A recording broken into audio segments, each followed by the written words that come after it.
How to protect against the STI syphilis.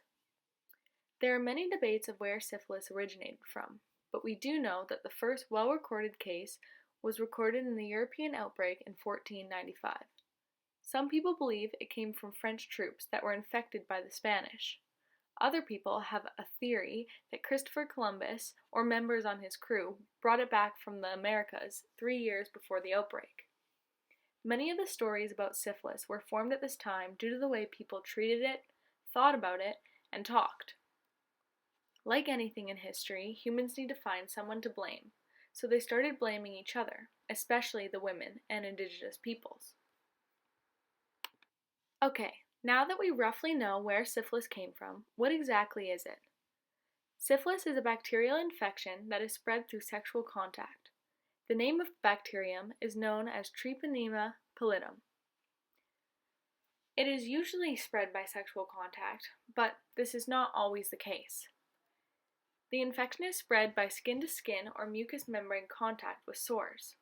These sores are called chancre, and they appear at the site where bacteria entered the body. Some people develop more than one, and they are more commonly to appear on the genitals, rectum, and mouth. The first stage of syphilis is the primary stage. This is when the sore develops about 3 weeks after the initial exposure. The sores are usually painless and go undetected because they are hidden around and in the genital area. The second stage, or the secondary stage, does not have a specific start or end date, but within this stage a rash may appear on the feet and hands. It can also be accompanied by wart-like sores in the mouth and genital area. Some people can also experience hair loss, muscle aches, sore throat, and swollen lymph nodes. The third stage, or the latent stage, occurs if syphilis is not treated. This can happen when someone doesn't know they have syphilis and the symptoms are hidden. The tertiary stage affects 15 to 30% of people who are infected but don't get treatment. This stage of the infection can start to damage many other important parts of the body, such as the brain, nerves, heart, blood vessels, liver, bones, and joints. The most common route of transmission is through contact with an infected person's sore during sexual activity. The bacterium can enter the body through minor cuts or abrasions on the skin or through mucous membranes. It's the most contagious in the primary, secondary, and early latent stages. Neurosyphilis is the bacterial infection that spreads into the brain and other parts of the nervous system. Ocular syphilis is a subtype of neurosyphilis and occurs when the infection spreads into almost all parts of the eye. Congenital syphilis affects babies and is spread by the mother to the baby through the placenta or during birth. Most newborns who have congenital syphilis have no symptoms, although some experience a rash on the palms of their hands or bottoms of the feet. Some later signs and symptoms impact a baby much more and may include deafness, teeth deformities, saddle nose, which is when the bridge of the nose collapses. Babies with congenital syphilis can also be born premature, dead, which is a stillbirth, or die soon after they are born.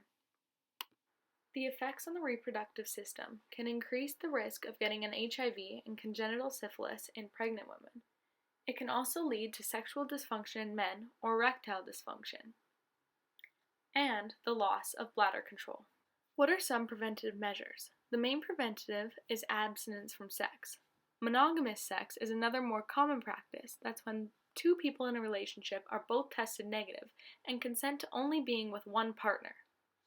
Physical barriers are another preventative, such as a condom, which protects skin-to-skin contact and some mucus exchange. Treatments and cures. Penicillin, which is the most used, is an antibiotic medication that is injected into an infected person. If a person is allergic to penicillin, penicillin desensitization is used or other antibiotic medications. In the first 2 stages and early in the 3rd stage, 1 injection of penicillin will be injected into a person.